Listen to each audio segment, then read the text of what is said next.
Tendría yo unos 16 años, más o menos, cuando solía reunirme a la salida de la escuela, de la preparatoria, con unos amigos en el sur de Monterrey. Recuerdo que nos juntábamos en casa. Ellos tenía dos amigos que vivían uno enfrente de otro. Nos juntábamos en la casa de uno de ellos. Su papá tenía una oficina contigua a la casa y la oficina por lo general estaba sola en las tardes. Nos reuníamos en esa oficina. Me acuerdo que uno de ellos llevaba un reproductor de discos compactos. En aquel tiempo los discos compactos habían comenzado a circular, dejando atrás los cassettes. Y me acuerdo mucho de que en aquella ocasión estábamos escuchando 4 discos en particular que nos llamaban mucho la atención. El primero de ellos, The American Way, de la banda de thrash metal Sacred Rage, que hace poco sacaron un disco de regreso que me pareció muy bueno y andan muy metidos en el rollo, sobre todo el líder de la banda. Andan muy metidos en el rollo del budismo. A mí el The American Way me parecía un disco bastante evolucionado. Me parecía el camino que iba a seguir el thrash metal en adelante. Y bueno, era un disco que me gustaba bastante e incluso tenía una canción casi al final que era como una especie de funk, de rap, muy interesante, muy divertida, muy bueno. Después me acuerdo que el otro disco que escuchábamos en aquella época era el Scumdogs of the Universe de los Jaguar, una banda de shock rock que andaban todos disfrazados con trajes como si fueran extraterrestres, guerreros, bárbaros, una cosa así. Y el disco me encantaba, es uno de mis discos favoritos. Sí, algo de heavy metal mezclado con algo de hardcore punk. Muy divertido, muy obsceno. Seguramente en estas épocas de corrección política hubiera sido un disco muy difícil de producirse, aunque acaban de sacar un disco hace algunos meses. Muy buenos los War, aunque ya no tienen a su vocalista y guitarrista original que falleció. No recuerdo si por una sobredosis de drogas o por qué, pero el caso es que traen a un nuevo guitarrista y vocalista que también es bastante bueno. El otro disco era el debut de Danzig, la banda de Glenn Danzig, veterano de los Misfits, veterano de Samhain. Y bueno, todos éramos fans obviamente de los Misfits. Desde la secundaria escuchaba a esta banda de Nueva Jersey, de Jerry Only y de Glenn Danzig.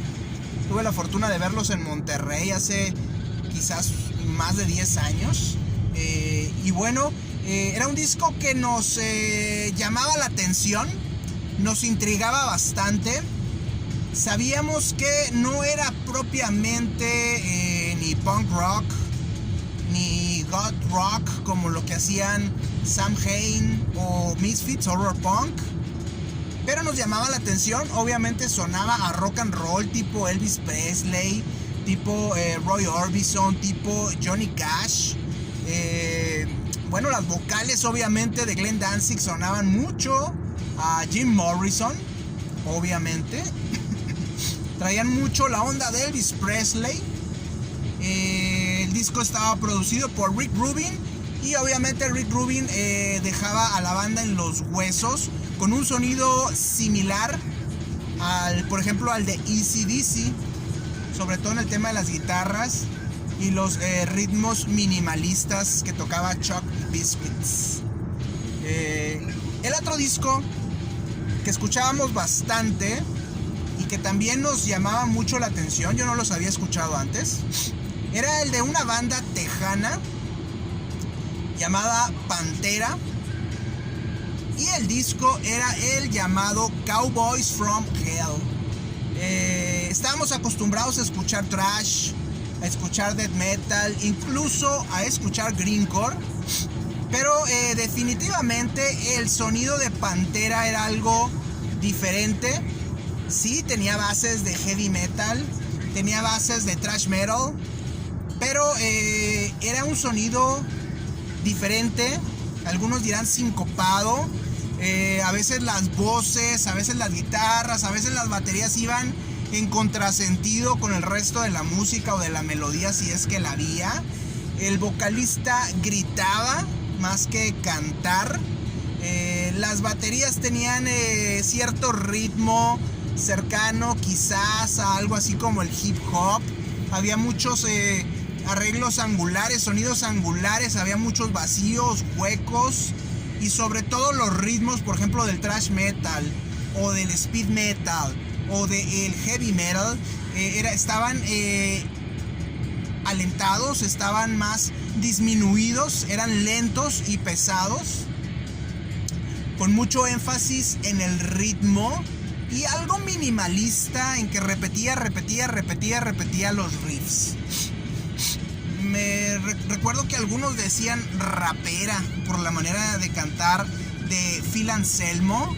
El grupo lo componía Anselmo, que cantaba. En aquel tiempo era Diamond Darrell, el guitarrista.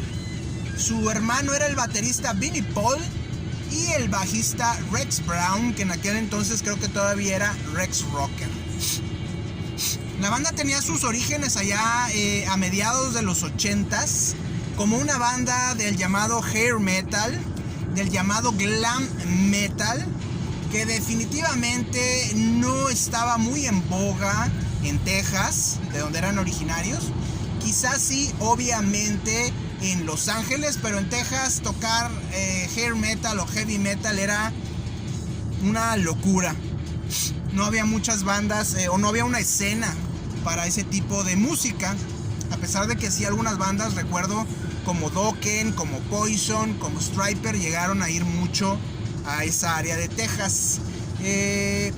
La banda, luego de 1986, un año clave, como ya lo he comentado muchas veces, para el thrash metal, se publican los discos Raining Blood de Slayer, Master of Puppets de Metallica y P-Cells de los Megadeth.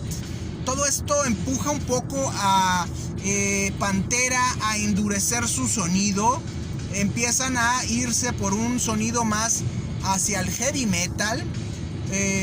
Hacen o despiden de la banda a su vocalista original, Terry Glaze, uno de los fundadores de la banda, y empiezan a buscar vocalistas más afines al heavy metal. Recuerdo que en aquel entonces buscaban a el vocalista Jason McMaster, que era vocalista de una banda buenísima de thrash metal progresivo, los Watchtower, que serían pioneros en ese sonido de metal extremo altamente técnico. Serían una fuerte influencia para bandas como Sadus, para bandas como Sadus, como Atheist, como los Pestilence, que empezaban a meter arreglos más complejos de jazz y mucho metal progresivo. Watchtower, sale Jason McMaster, empieza a buscar grupos. Pantera quiere incluir a McMaster. McMaster decide irse con una banda de glam metal o hair metal, los Dangerous Toys. Tendría algo de éxito con su primer disco y después ya saben que todo ese género desaparecería o sería muy lastimado por el surgimiento del movimiento grunge. También en aquel entonces audiciona Diamond o Dimebag Darrell, como sería conocido más tarde, para tocar la guitarra, ni más ni menos que con Dave Mustaine en Megadeth. Mustaine le dice a Darrell: vente a tocar la guitarra. Darrell dice: sí voy, pero viene conmigo mi hermano Vinnie Paul. Mustaine le dice que no, solamente él. Ya tenía contratado en aquel entonces al baterista Nick Menza, con quien grabarían el Rust in Peace allá por el 89 más o menos, si no me equivoco.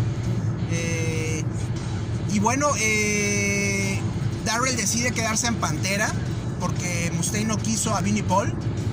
Y después en alguna entrevista leí o vi o escuché que Dave Mustaine se arrepentía bastante de no haber aceptado a Vinnie Paul. Decía, pude haber tenido a uno de los mejores guitarristas y a uno de los mejores bateristas de la historia del metal extremo. Y pues bueno, por no querer aceptar a Vinnie Paul, me quedé sin ninguno de los dos. Dijo, pudo haber tenido una de las mejores bandas del planeta y por una mala decisión no lo tuve. En algún momento, la compañía disquera Atco pone su mira en Texas, graba a bandas o ve que empiezan a surgir bandas diferentes que tocan estilos diferentes, como los King's X, de que también ya he hablado, o los Galactic Cowboys. Finalmente firman a los King's X y resulta que Pantera integra al vocalista Phil Anselmo, vocalista con mucha influencia de bandas de Luisiana como los Exorder y de bandas tejanas de thrash como los Rigor Mortis, que eran muy conocidos ahí en Texas precisamente. Y bueno, precisamente parte de ese sonido es el que empieza a integrar Anselmo cuando publica Pantera, si mal no recuerdo, en 1988 o 1989, su disco Power Metal. Y bueno, ya para el 90, Pantera se reinventa y publica Atco el disco Cowboys from Hell. ¿Qué más podrían ser tejanos si no cowboys? Y bueno, publican este disco con mucha influencia, como les digo, ya de bandas como Exorder y los Rigor Mortis, algo de hardcore punk y estos ritmos machacones tipo hip hop. Era un disco diferente definitivamente a lo que habíamos escuchado, que conocíamos como el thrash metal, pero de alguna forma encontró diferenciarse y encontró un público entre los jóvenes que empezaban a escuchar música más pesada. Más o menos en esa época era cuando bandas de death metal como los Cannibal Corpse, como Dayside o como Morbid Angel habían empezado a vender millones de copias, algo inédito en el mundo del death metal, común en el mundo del glam o del hair metal, pero no en el mundo del death metal. Afortunadamente encuentran un mercado y comienzan a vender discos. Desafortunadamente en esa época, un poco más tarde, empiezan a llegar bandas como Nirvana, como Pearl Jam y como Alice in Chains, y comienzan a qué bonito se ve la luna, y comienzan a acaparar mercado. Comienza a tener problemas el mundo del hair metal, del glam metal, y también el mundo del heavy metal tradicional como lo conocemos. Aquí Pantera precisamente encuentra un mercado en estos jóvenes que están más abiertos a sonidos nuevos, menos tradicionalistas, menos pegados a Judas Priest o menos pegados a Iron Maiden. Y aquí es cuando Pantera precisamente da un giro al mundo, por decirlo, tradicional del heavy metal. Comienza a transformarse. Y bueno, ellos serían precisamente los punta de lanza para que surgieran otras bandas como Korn, como Slipknot, como Machine Head, entre otros. Pienso yo que parte del sonido, obviamente la grabación es muy importante y es un sonido bastante detallado, microscópico. Se escuchan las guitarras a todo volumen y hay un gran detalle, un gran enfoque en las baterías, y esto lo logra ni más ni menos que el productor Terry Tate, un productor oriundo de Seattle, que había producido curiosamente bandas poco conocidas de thrash metal en Seattle precisamente. Entre estas bandas pues estaban los clásicos Metal Church, una banda muy buena de thrash metal que desafortunadamente no trascendió gran cosa. Estaban los Sanctuary, otra banda muy buena de thrash metal, que tampoco tuvieron mucho éxito. Y estaban los The Accused, que tampoco serían exitosos, pero serían discos muy interesantes los que les produciría Terry Date. Terry Date era un productor de heavy metal, muy extraño que estuviera presente ahí en Seattle. Y bueno, como les digo, estas bandas no fueron tan reconocidas debido precisamente a que Seattle no era considerada una ciudad de thrash metal. En algún momento Terry Date le produce discos a Soundgarden, le produce discos a la banda de thrash metal de Nueva York, Overkill, y le produce el disco Blessing Disguise a Metal Church, que son discos que empiezan a llamar la atención a nivel nacional, que eran discos locales, pero que empiezan a llamar la atención a nivel nacional, ahí en los Estados Unidos de América, y precisamente eso pone en el mapa a Terry Date como productor, y probablemente eso hizo que Atco designara como productor del Cowboys from Hell a precisamente a Terry Date.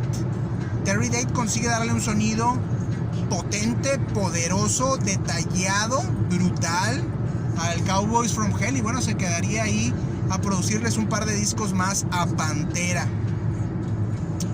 Pantera produce después el Vulgar Display of Power, Far Beyond Driven y muchos otros discos, y se convierte en un hito en el mundo del metal extremo. Vende millones de copias. Y bueno, la banda se convierte ahora sí que en un nuevo referente. Son como los herederos de lo que hizo Metallica o Slayer en su tiempo. Y a su vez serían generadores de otros subgéneros como el metalcore, el llamado group metal y el new metal, que pues para algunos tradicionalistas del heavy metal no eran géneros muy bien vistos. Pantera, como les digo, mucho tiempo se le llamó rapera. Phil Anselmo era considerado, o más bien dicho, todo el grupo, por venir precisamente del ambiente del hair metal y del glam metal, eran considerados hasta cierto punto posers, y sus seguidores eran gente que no era muy bien vista en el ambiente del thrash metal, pero a fin de cuentas consiguen trascender, consiguen vender bastantes discos. Y bueno, ya problemas internos de la banda acabaría con el grupo ahí por el 2001. Phil Anselmo se empieza a involucrar con otras bandas que tenía, como Down, una muy buena banda ya de Doom, de Stoner, de Sludge Metal, de ahí del área de Luisiana. La funda con Rex Brown, el bajista de Pantera, que parece que se convierte en una mancuerna como Sammy Hagar de Van Halen y Michael Anthony, pero bueno, en este caso sería Phil Anselmo y Rex Brown. Se hacen por ahí mancuerna. Y bueno, otros proyectos que lanza por ahí Phil Anselmo, además de clavarse mucho con el tema de las drogas, se les desaparece a Pantera. Los hermanos Darrell y Paul dicen: esto ya no puede seguir. Dan por terminada la banda. Anselmo se molesta porque no le dicen en su presencia, simplemente desintegran la banda. Y bueno, los hermanos Darrell y Vinnie Paul se dedican a su nueva banda Damage Plan, la cual publica un disco bien recibido, pero desafortunadamente cuando salen de gira es muerto a tiros Dimebag Darrell por un asistente a uno de estos conciertos, en un hecho bastante extraño, bastante bizarro. Se dice que el pistolero era fan de Pantera y estaba molesto por la disolución del grupo. Y bueno, el caso es que ahí más o menos termina la historia de Pantera.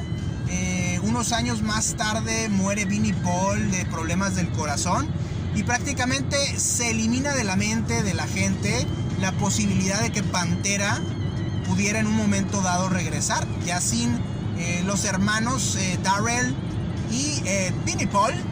Prácticamente sería como hablar de unos Van Halen sin los hermanos Van Halen. Entonces, como que de la mente salió para muchos la idea de que en algún momento Pantera pudiera volver a reunirse. Sin embargo, casi 20 años después, ya con el auge post-pandemia de los festivales musicales, resulta que regresa Pantera en un par de festivales en México, después de más de 20 años, sin actividad, sin los hermanos Dimebag Darrell y Vinnie Paul, pero con dos músicos muy interesantes.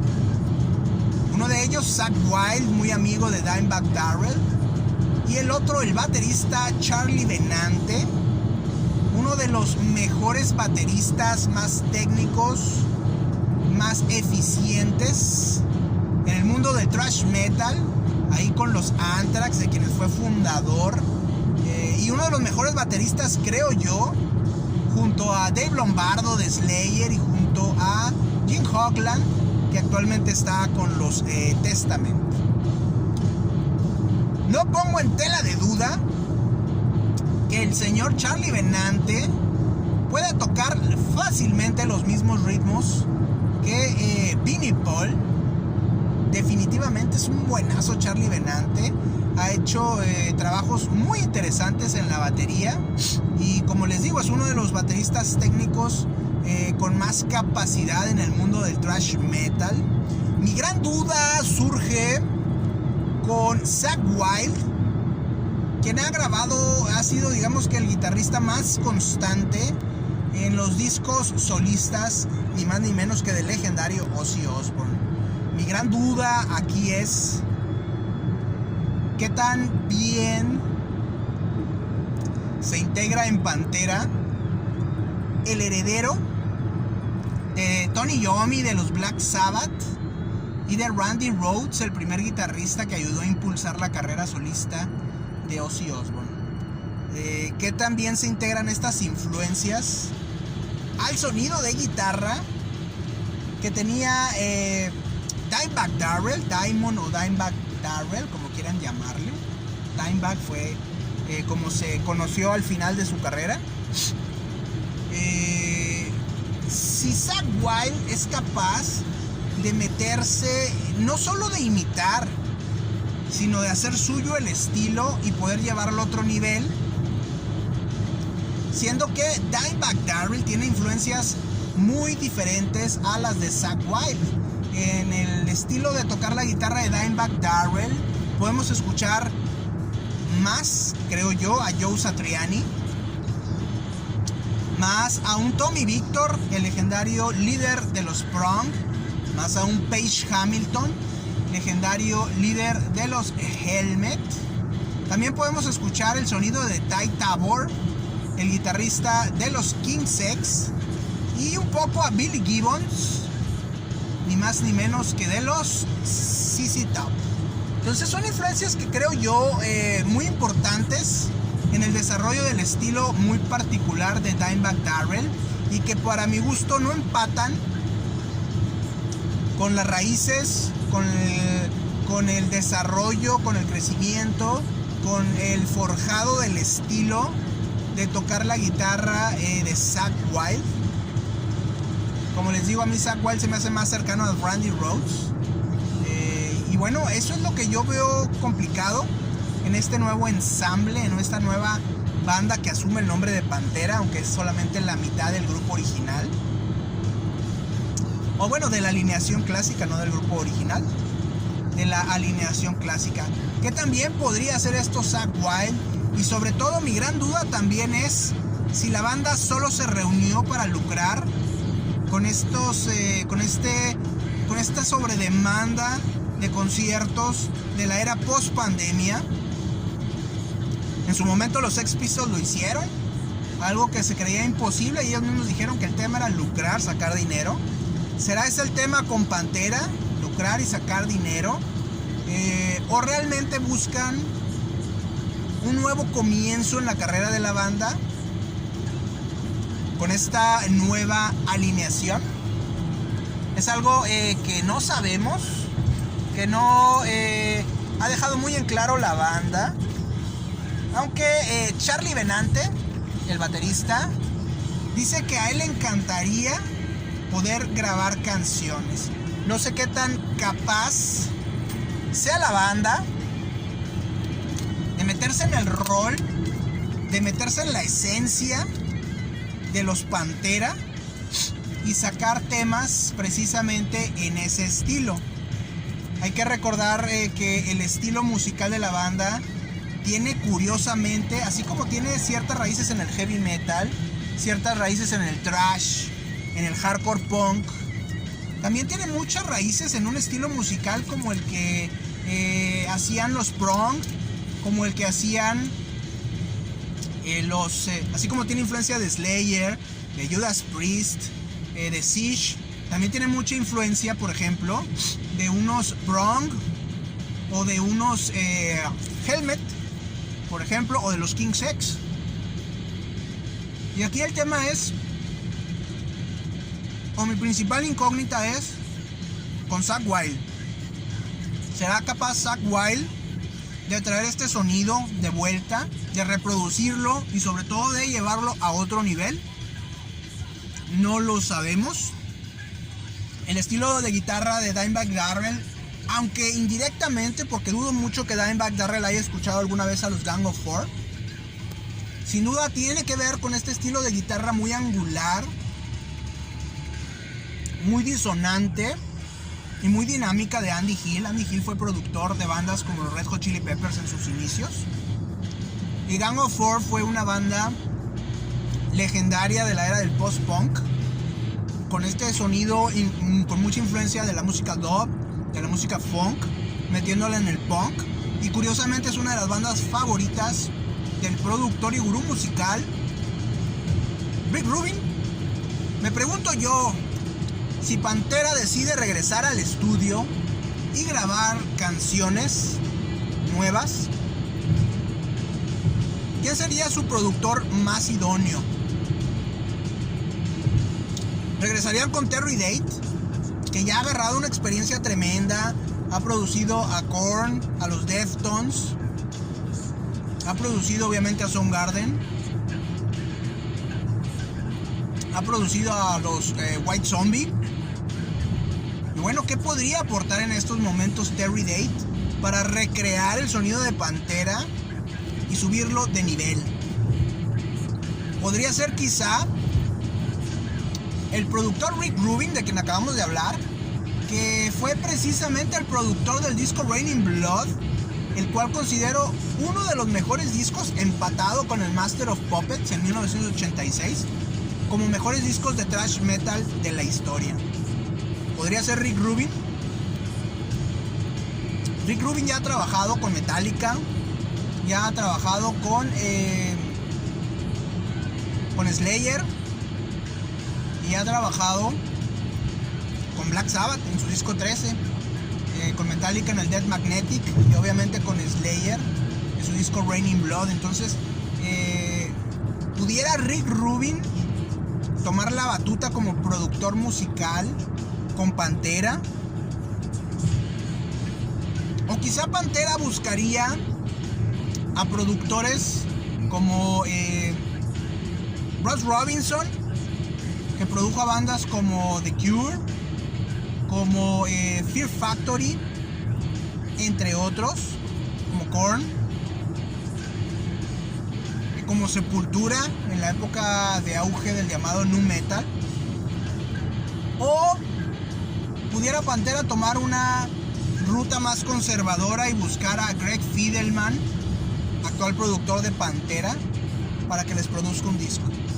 La gran incógnita es si Pantera, además de regresar al escenario, será capaz de integrarse como grupo y sobre todo de producir música basada sí en Pantera, pero obviamente con los nuevos aportes diferentes de sus dos miembros, Charlie Benante y Zakk Wylde. Yo creo que esa es la gran incógnita que tengo. No me gustaría una banda que se reúna a tocar sus viejas canciones. Me gustaría más una banda que se reúna y haga música nueva. Y va a ser muy interesante lo que en un momento dado pudieran hacer y quienes pudieran producir este disco. Me encanta la idea de Rick Rubin, es uno de mis productores favoritos o mi productor favorito. Y me encanta la idea de que si él hizo uno de los mejores discos de la historia de thrash metal, pudiera él estar nuevamente con Pantera y que Pantera pudiera intentar hacer uno de los mejores discos de su carrera, aunque sea 20 años después de su rompimiento original. ¿Qué podrá pasar? No lo sabemos.